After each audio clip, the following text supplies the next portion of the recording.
Good morning. These are my disclosures.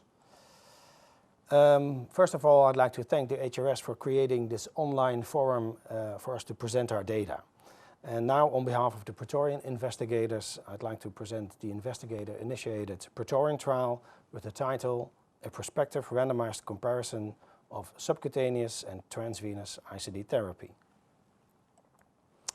The background of this study is that transvenous ICDs are effective but come with major limitations, especially that in 10 to 20% of the patients there's a lead failure after 6 years of follow-up. For that reason, subcutaneous ICDs were developed to overcome these lead-related complications. Currently, we only have registry data on these S-ICDs, and these studies were mostly done in young patients with relative preserved ejection fractions. They've shown a high shock efficacy, they've shown less ICD-related complications, but they've also shown more inappropriate shocks. Currently, no randomized controlled trials are available that compare these two therapies.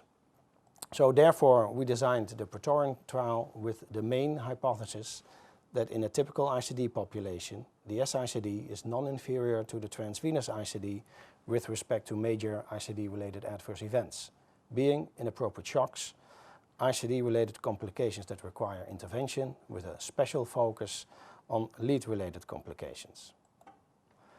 If we then look at the methods of our trial, you can see our inclusion criteria: patients over the age of 18 with a class 1 or 2A indication for ICD therapy for primary or secondary prevention according to current guidelines.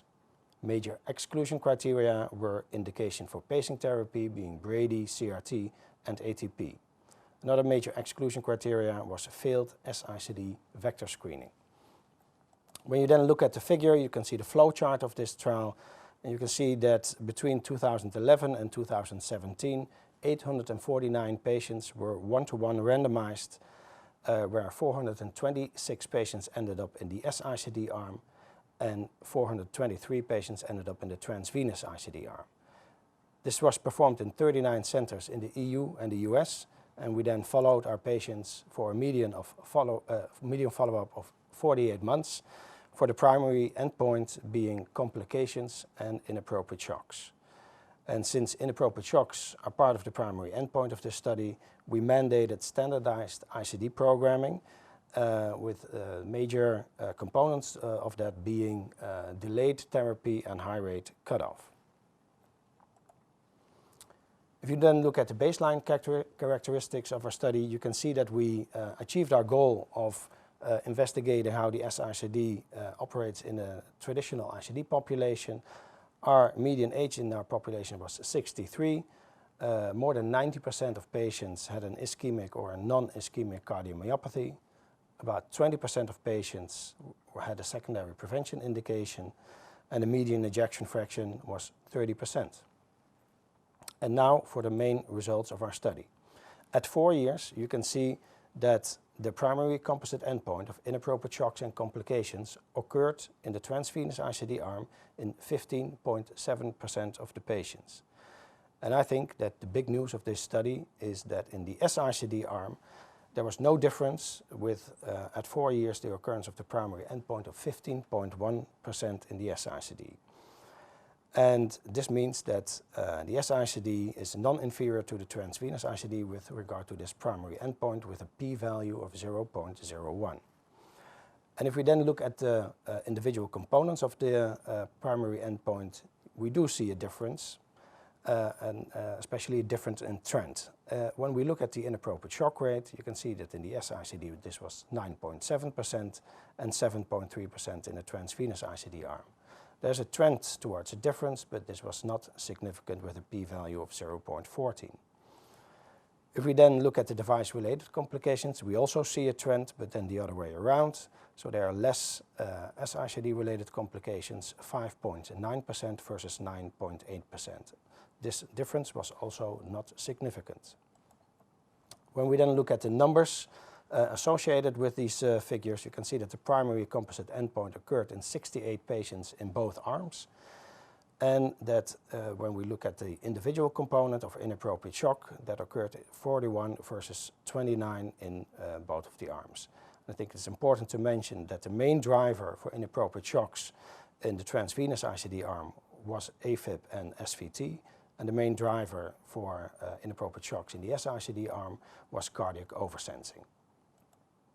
When we then look at the device-related complications, we also see a difference, 31 versus 44 in the transvenous ICD arm. There were more infections in the transvenous ICD arm, but this was counterbalanced by more bleedings in the S-ICD arm. The major difference in numbers between the complications was caused by lead-related complications, as you can see over here. And you can see that even better when we portray that in a figure. As you can see over here, 1.4% lead-related complications for the S-ICD versus 6.6% in the transvenous ICD.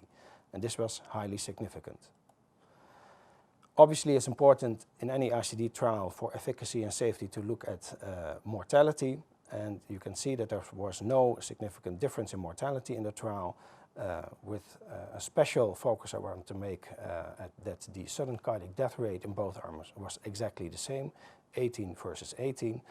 The only difference in numbers between mortality were mostly driven by non-cardiovascular death, 31 versus 22. Therefore, I'd like to conclude that in a conventional primary and secondary prevention ICD population, S-ICD is non-inferior to the transvenous ICD with respect to major ICD-related adverse events. There's no difference in ICD complication rates, although there was a trend towards more shock in the S-ICD arm. There was no difference in inappropriate shock rate, although there was a trend towards more shocks in the S-ICD arm. And I need to mention that the ICD complication trend was in favor of the S-ICD. Especially less lead-related complications with the S-ICD, 1.4 versus 6.6%. Therefore, we conclude that the S-ICD should be considered in all patients in need of an ICD without a pacing indication. Thank you, and I especially want to thank all the persons that were involved in this trial in all the Praetorian sites, but also the trial office. I'd like to mention that the data will soon be published in one of the major scientific journals, and I also would like to mention that we extended the follow-up of the Praetorian trial with another 4 years. Thank you very much.